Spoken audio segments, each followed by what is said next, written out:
Hi guys! Sa mapagpalang araw po sa ating lahat.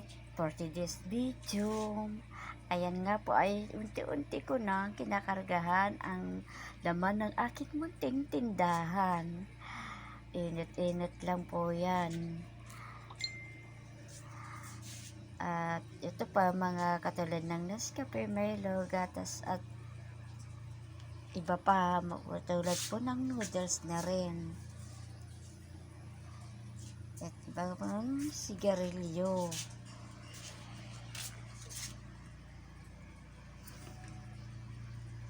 Pinuksan ko na rin pa ang rep at inayos ko po ang mga paninda ko katulad ng french fries, ball at cheese stick at yellow. Kahit ulan may bumibili pa rin yellow.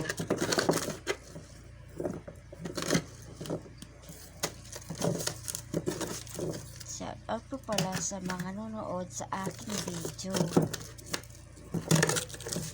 Maraming salamat po guys. Sunod na aking video. Thank you for watching. Bye.